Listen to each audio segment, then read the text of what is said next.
Welcome to Factorio Krastorissimo recap. My name is Nila. So this is the fourth recap of our weekly recap of the Twitch series. So I am streaming this Let's Play over on Twitch. This is at Twitch TV, and it's at 8 p.m. Central European Time on Tuesday, Thursdays, and Sundays. But you can also check out any of the other days because I'm streaming pretty much every evening European time. So what's going on there? So that means I'm streaming 12 hours a week on this base, and it progresses quite a lot. And my objective with this video, like all the previous videos, weekly recaps, is to sort of catch you up in case you missed it, in case you've been sort of living under a rock or whatever for the last week, or you just actually had something reasonable going on that you so you couldn't catch up. Then you can catch up by watching this video. I got a lot of feedback from the last time where I went into a bit more detail and explained sort of the ins and outs of what we did for the Krastorio build, and I'm going to continue that, so do dive in.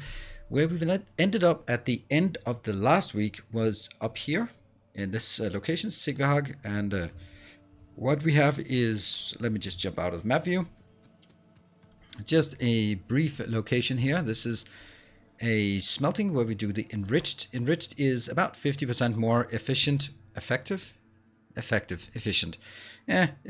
than normal, so we can do enriched or iron instead of normal iron. It takes 2 normal irons for 1 iron plate, but it takes 1.5 for 1.5 enriched, so you get to do that. So it takes 1 enriched. And this one is simply waiting for some sulfur to come in here so it can start working. And that's basically where we left off. And what I need to do before we can actually start converting this is I need to make sure that this one gets done. And also the stockpile here gets done, because otherwise I'm going to get stranded with a lot of iron ore just circulating in the network. Then I'll start taking this one back up here to enrich it, and then back down here to actually put it in here. So I'm going to continue this for a while, but I wanted to convert it. Let's zoom out, and we have text-wise we are working on the blue science. Blue science is almost done. We have blue science just working really nicely. We have a small science facility. This is not working very fast, but it doesn't need to work very fast because we don't have a lot of science going on. So we're going to run out of science long before we get the next science up and running. So there's no point in having this one just crank out much faster than this. Let's jump forward in time to the first stream of the week that just passed, so we can see what we've done. And I'm going to try to pay attention to what has changed between this and the next one. All right, here we are. We are now 4 hours further ahead, and this is what we're looking at. Let me see where I'm starting up. I'm starting up sort of in the middle, and we're going to find our way, with this beautiful driving. Obviously never going to be a problem to take a look at one of the things that we built in the previous episode. Actually, one of the things that is quite worrying at this point is the fact that nothing here is working. Petroleum has gotten stuck, and that is simply because, and I know there is one here that's flipped. I think I can't remember where, but it's one of those that flipped, and I fixed it, and it was good. So what I've done, and what I actually spent quite a bit of time on making, embarrassingly long time, is a oil production facility here. And I just, in the end, I was trying the million different things, but in the end I tried to go for, I went with something that was just woefully overscaled, because I needed a lot of lubricant. Lubricant is what we really need here, because after blue science, I'm working towards robots. So when I get robots, then we actually have robots by the end of this. So one of the big things first is you need to get lubricant. So I need to switch from the basic oil refining to the advanced oil refining. This is completely like normal. And so there's no point in changing this or going through too much detail about it. I did this. I couldn't use the one for my masterclass because it was slightly too big. So I had to do something else. And then I had spent an awful lot of time on design, but in the end we got something. So for other things that we need in order to look at robots, we had to work on. Damn, that's okay. I mean, it was bound to happen. Okay, I think I got it this time. yeah, so batteries, because we need to make robot frames, so we have to go all the way over to look at the battery production. Batteries is not much different from normal, yet it's still something that had to be done. So I built it all the way down here. I have no idea why. This is just a parking lot, and I woefully overbuilt it. That's actually interesting. And there, I built it inbound.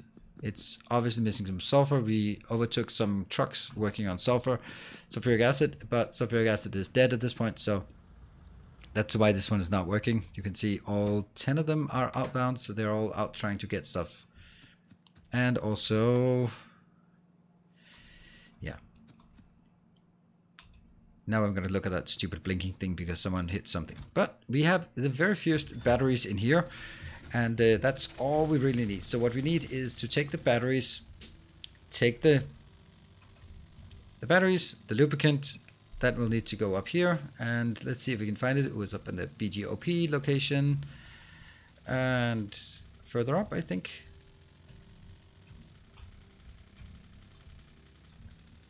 Further up, yeah. That's a very complicated build, but it serves an important purpose. Okay, that's, again, great parking. Look at the number of things going in here. Lubricant, green circuits, we got that. Batteries, we just built it.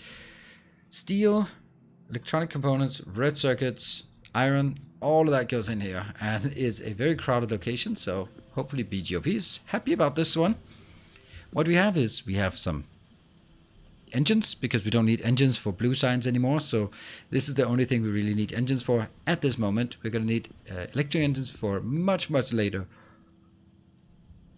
But as always, we'll cross that bridge when we get there. We are not getting lubricant in, and this is again because of at this moment the oil has been jammed, and I was just messing around with it, so I broke it, and we'll fix it in the next episode, but there's no reason for me to go around fixing it now. But nonetheless, we are building robots, and I can see there's a kind of tiny little thing here, which I shouldn't have done. Yeah, that should exactly have been like this. So we built quite a few too many construction bots. It's a no matter. We'll accept it. The one we need the construction bots just to have some house robots or some personal robots. We need the logistics bots to make a logistics hub. And one of the things I was just really eager to get was not so much actually getting. If we jump out, we can get this mediocre setup here in a modular armor with a small portable generator running on fuel. It's not great, but I mean, each of these can still take 20 robots, so that's nice. But it's not really faster than our nanobots at this moment. So, but we did it because we wanted to, and I was just really eager to get into the logistics science, also to make a robot hub, and then I realized that you need yellow science for that. So that's going to be the rest of this week, is the quest towards yellow science, because that's a long and arduous process as well. I did a vote on stream whether we should be sort of hacking our way just to get those 250 so we can make the robot hub, or we should do things the right way and actually build all the sub ingredients we needed, such as blue circuits, low density structures, rocket fuel, build those dedicated locations, and only then make the utility science. And well, happily, it was kind of a trick question, I guess, because of course the community wants us to do things right and not just hack away at things. So that's going to be the focus for the rest of the episodes. But we do have robots now, so that was one of the things I had promised, and now we have the robots. And let's jump forward in time to take a look at the next iteration towards getting robots active. All right, so here we are. We are at the next iteration after one more stream has been completed, and we fixed the stuff that was wrong at the end of the last stream with the lack of sulfur, the lack of lubricant, all of these things. You can see that we have lubricant, we have sulfuric acid, we have sulfur, so those are working, so those are stable again. You can see there's quite a bit of traffic in the network, which is lovely to see. And let's go take a look at one of the things that so the thing we wanted to do at this point was actually first want to work on the processing unit. The processing unit requires advanced circuit and sulfuric acid that we already have, but it also requires rare materials. So rare materials is a substance down here, but in order to mine it, we actually need chlorine for the mining operation. And that was something I wanted to get. And I don't see why I was making... Oh, right. Right. We also need this one, that's sulfuric acid. I can't remember why I wanted hydrochloric acid. See, I've built this facility. Let's go down to the hydrochloric acid, and then maybe that will sort of spark some thoughts on why we wanted hydrochloric acid. I know that we spent a lot of time on making the hydrochloric acid here. Gareth, by the riverside, is just taking stone in and water in, and we get a process. This is also, it took a while to design this because there was very little room, but in the end it's almost symmetrical. It looks really nice. It takes stone in and then it crushes it, so we get full belts here of crushing. That one goes in, goes out to these other ones. That's just like the easiest part to make balancers these days, or in this mod pack. Goes in here, gets split. This sand plus water gets split with some water electrolysis, which gives us hydrogen and chlorine. Hydrogen and chlorine goes out and then gets processed. Oh, I can't go through these. Let's squeak through.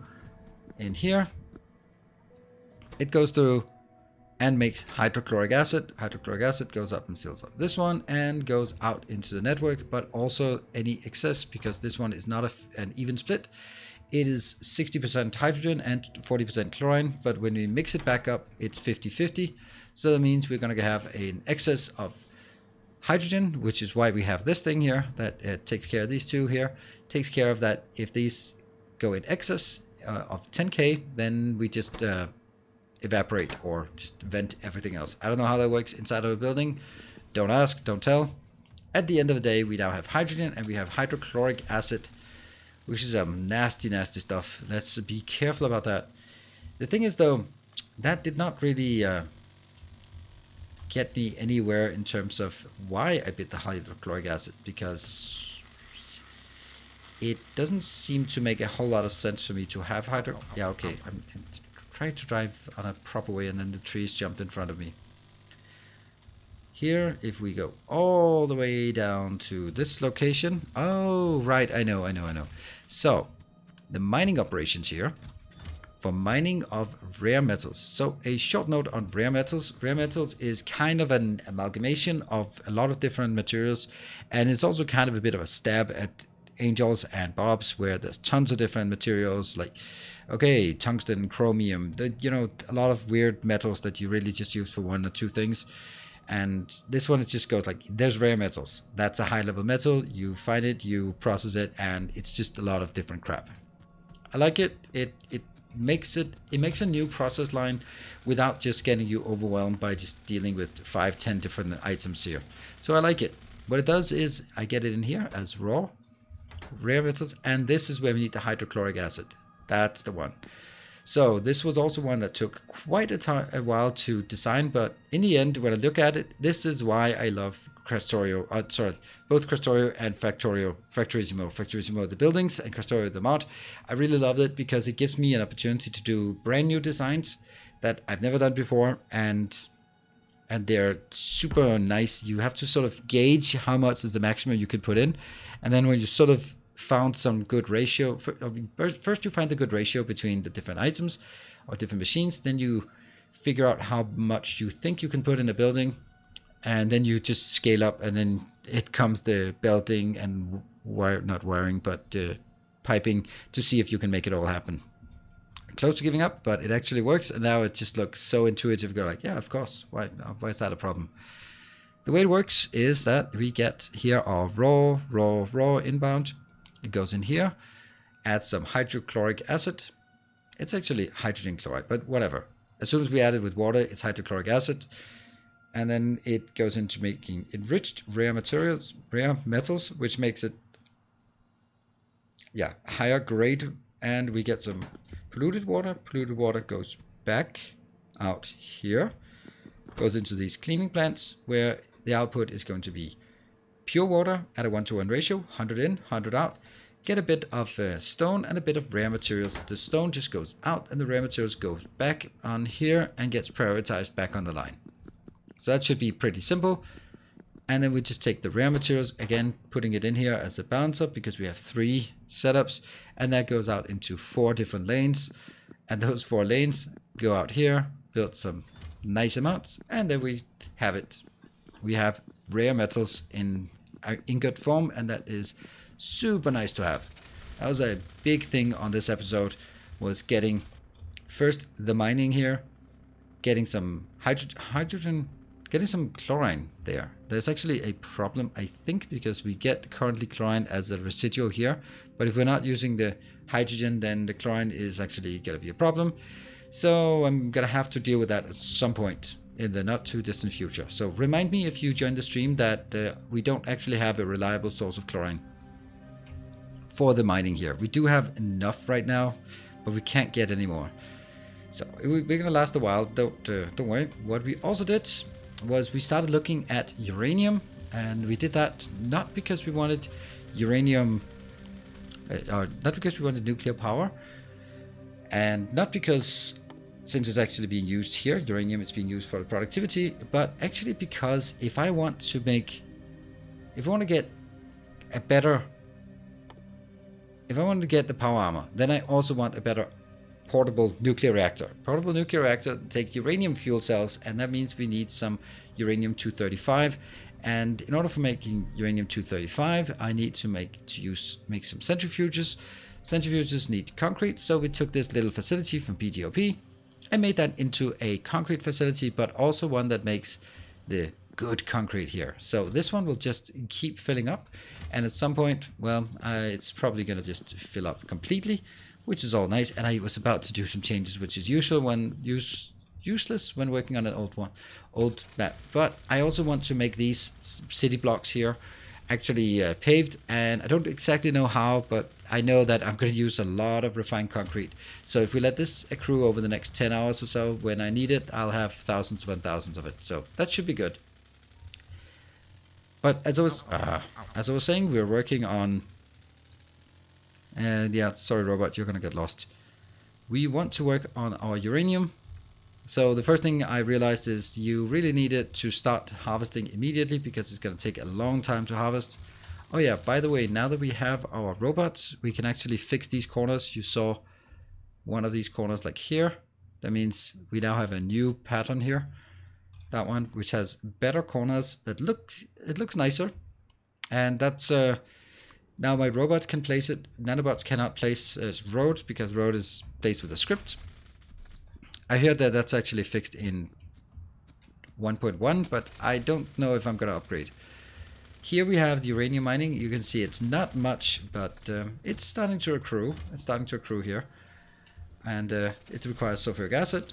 And it hurts when we're nearby, so the actual construction of it is super annoying.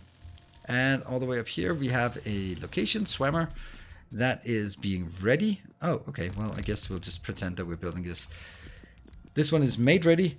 We just need a lot more centrifuges, and each one of these lines takes a full red belt, so we can potentially consume 3 full red belts. But if you also look at the previous mining location, it obviously cannot support 3 full mining belts. But you know, there's more uranium up here, there's more uranium down there. We could take those as well and just keep processing, because unlike the vanilla game, Krastorio has actually rebalanced the uranium so that you need a lot more.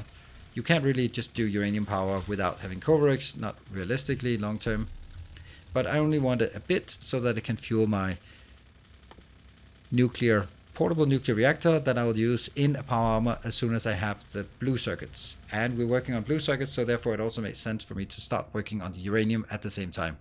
So that's been the objective of this stream, was working on the rare metals and onto the uranium. So let's jump forward in time and continue the work towards the yellow signs.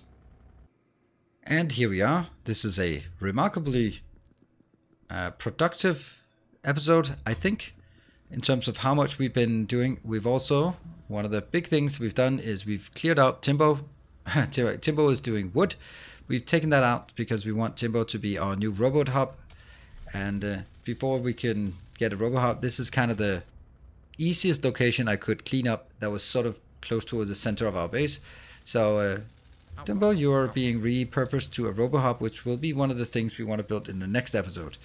But let's go through all of the stuff we actually built in this stream. So as I look at it, I actually think like I've been super productive in this one. Sometimes we get stuck on a design and we spent maybe like an hour on the design. Other times we just hammer it out real quick. And this is interesting because now we're running out of red circuits. So that I didn't even know that. We're running out of red circuits. Not a big surprise that we're running out of red circuits because I have a massive blue circuit build here. And it's not butted yet. It's only, well, it's taking a full red line. And obviously I don't have a full red line to just throw into this one. But at the end of the day, it is making 10 blue circuits per second, which is very lovely. It is enough for us to get started. We can make the power armor. We can make the portable fusion reactor, a portable nuclear reactor. We can make a set of legs, and that's exactly what we've done. We got the portable nuclear reactor running. We got a set of exoskeletons, and we have just a tiny bit more room here. So we are running at really tiny bits faster, but the fact that we have blue circuits also just starts opening up some of the more late game, or at least in the, if it was a vanilla game, then it would be the late game. But in Krastorio, there's tons more stuff beyond the late game, and we're going to go all the way through that as well. So on the other hand, or on the other side, we'll skip that one because that's kind of the pinnacle where we come to. As we started to build these kind of things, we suddenly ran out of power. That was absolutely not a surprise. I had anticipated it, yet it still happened. So really convenient. We'd built this one before. This is creating 81. It's probably really noisy. Creating 81 megawatts of power. Yeah. Let's go to just a marginally more quiet location. So 81 megawatts of power just from water and a tiny bit of coke just to fuel these.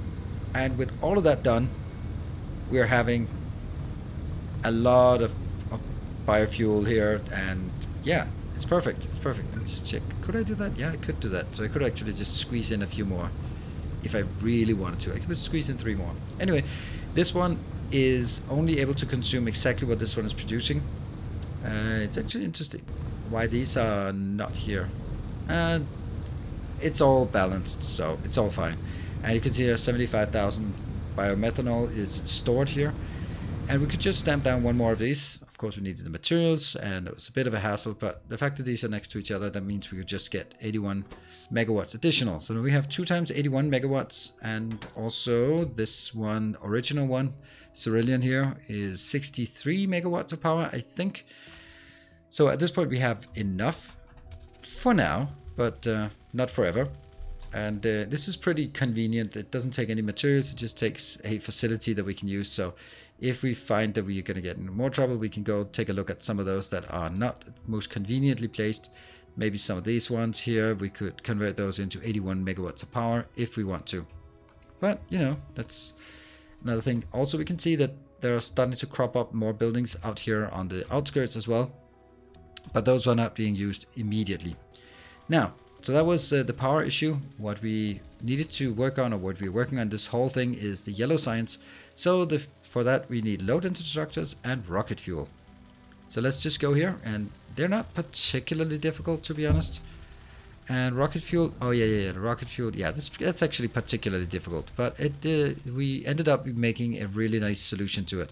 Over here we have Roundhound, Roundhound, yep, indeed. Roundhound is over here, boom, perfect place to park. No inputs at all, but only an output of beautiful ammonia acid. Ammonia, it's just ammonia. It's not acid, but it's just ammonia gas, I guess.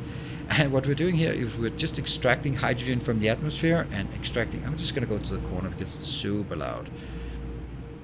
There. And extracting nitrogen from the acid at a ratio here 3:2. Putting it in here and combining it at a ratio. It is at a ratio of 1:1, but it's these are faster. So that's why we have it like this. All of it goes in. This one's great. It's so simple somehow. And that one has to be output, which is again completely irrelevant. And that puts our ammonia in here. Ammonia is the key ingredient for rocket fuel in this build. There are 3 ways to make rocket fuel. You can either do light oil, but I want to save the light oil because I think we might need the light oil for other things.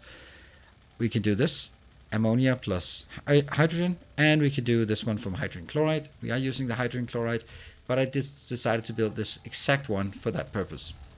And that means once we have the ammonia coming in, we can make a large number of fuel refineries and just make rocket fuel. So you can see like these builds are not necessarily particularly complicated. It just needs to be built. Okay, that is inbound. And we have 1.1 rocket fuel. So that's great. Ready to put into our yellow science. And then we move further ahead. Oh, that's so lovely and interesting to see that we're running out of copper. It's not lovely, but it's interesting. So also remind me about running out of copper. We need to do enriched copper as well. So here, if this was actually receiving some copper, we would be seeing a lot of... okay, thank you copper for proving my point. It's going to take exactly 30. So it's going to consume a full red belt inbound. You can see there's not much coming in each batch. And that makes, together with some steel, together with some plastic, this nice split. Just make some low density structures, which we'll need for the yellow science and probably for a lot of stuff later on. We only have a bit. And now we have all the ingredients we need to make the yellow science, and that's going to be the big thing that we built in this episode that we've been building forward to, actually for the entire week, not just this episode, but for the entire week. And that is, of course, PJTR, who gets assigned this exclusive task, probably. The basic tech cards, we got that somewhere else. We got the blue ones, we created that in the previous episode. We got the rocket fuel, we got the low density structures, and lo and behold, they go into research servers. But they're all working, making weird noises. All the machines are kind of a bit too loud. I don't know why. And again, considering how awful this looked in many of the previous iteration, I'm actually quite happy with how it looks now. This looks really nice compared to how awful some of the first iterations looked. This is good. This is very nice. And we have tons and tons of yellow science going into our research server, our research location. It's Sotobi, right? Yeah, Sotobi here is processing. But since we're not researching anything, we're going to go there. We can now start researching better armor here. And that's one of the things we're just working our way through all of the glorious yellow science. And then while we will be working our way towards the next thing will be nuclear, focusing more on nuclear, because this one is producing stuff and we are getting enough to start the Covarex. So we're going to get the production science up running, so we have all the basic sciences, and then we sort of get into the later game. And that is a rather long, but I hopefully also teaches you how Krastorio works. Long recap here of the week. And now you're fully caught up if you weren't already, and you're ready for the next stream. Remember, the streams are Tuesday, Thursdays, and Sundays at 8 p.m. Central European Time, and it's over at Twitch TV/Nilos. If you forget it, then check out the description below, or just ask anyone around. They all know where it is, especially these guys with the glorious building. They certainly know how to find my Twitch channel. Thank you everyone for watching. I hope to see you either here on YouTube, on Discord, or on Twitch. As always, stay effective.